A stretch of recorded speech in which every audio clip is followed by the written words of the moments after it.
Hi, this is Phil Gurski from Borealis Threat and Risk Consulting in Ottawa, Canada. Those of you who have heard me before know that I'm a terrorism kind of guy. Not a terrorist, but a guy that follows terrorism, based in large part on the fact that I worked in counterterrorism for more than 15 years with the Canadian Security Intelligence Service, and have written 5 books on terrorism since my retirement in 2015, working on a 6th as I speak to you today. What you don't know is that my intelligence career didn't start in counterterrorism. It started in the Cold War. I started at Communications Security Establishment way back in July of 1983, which was not at the height of the Cold War. It was sort of the waning years that we didn't know about back then. But it was all about the Soviet Union and its satellites and what we had to do to protect ourselves from their influence and from their interference. And I'm making these comments today in late August of 2020 in response to a trailer, a little teaser that's come out from a new game, Call of Duty Black Ops Cold War, where they play an old footage from an old Soviet spy who says, we're in a state of war. Well, what does this mean?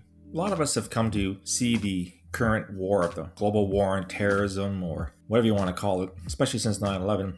And there's no question that counterterrorism is a big part of what our intelligence services and our military do. But the other war never ended.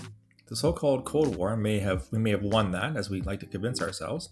But we're seeing more and more these days that the powers that we used to worry a lot about, i.e. Russia, then the Soviet Union, increasingly China, North Korea has always been a problem, they didn't stop fighting, despite the fact that we so-called defeated them.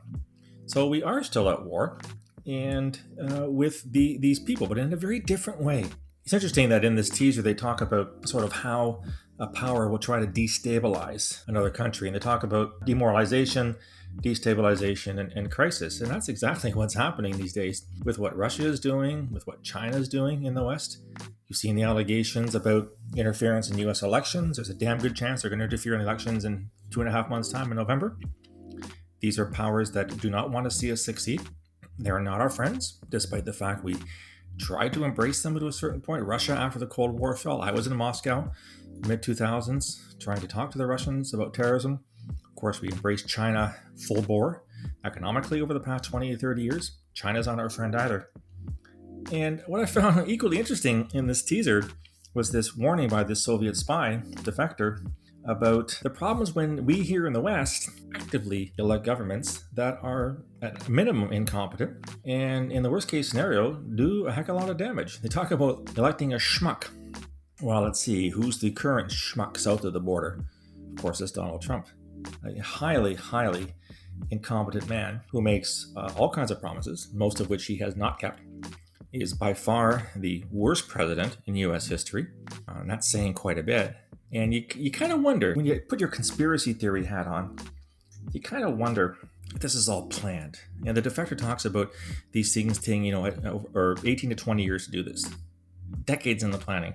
Now, I'm not a conspiracy theorist. I don't belong to the QAnon conspiracy. I consider myself a realist. But it is interesting that we have the last 4 years that have been an absolute disaster in American foreign policy. Americans lost a lot of his friends. It's been an absolute disaster economically. Now, that partly has to do with COVID, so we can't blame the Trump administration for all of that. But in your weaker moments, you wonder, was this all done by somebody else? Did the Russians really try to put Donald Trump in power? Did they really interfere with the election? Did it really make a difference? The last line that the defector talks about, he says that the danger is real, and it is real.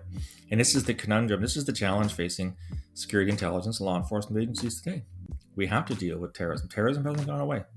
We haven't defeated Al-Qaeda. We haven't defeated Islamic State. We haven't defeated Al-Shabaab in Somalia. We haven't defeated Boko Haram in Nigeria. You've heard about the coup in Mali. There's all kinds of jihadis all through the Sahel, parts of Africa. At the same time, we have our own counterintelligence enemies to worry about: China, Russia, North Korea, Iran. And we have to worry about foreign interference in our economies, in our political systems. And that's exactly where my former organization CSIS comes in, under Section 2 of the CSIS Act. Section 2A is about foreign espionage. Section 2B is about foreign interference. Section 2C is about political violence, i.e. terrorism. This trailer is really quite enticing. And I know it's a game. I know it is meant to be a little bit of an exaggeration, but it is real. The danger is real. The danger is here. The question then becomes, what are we going to do about it? Watch this space.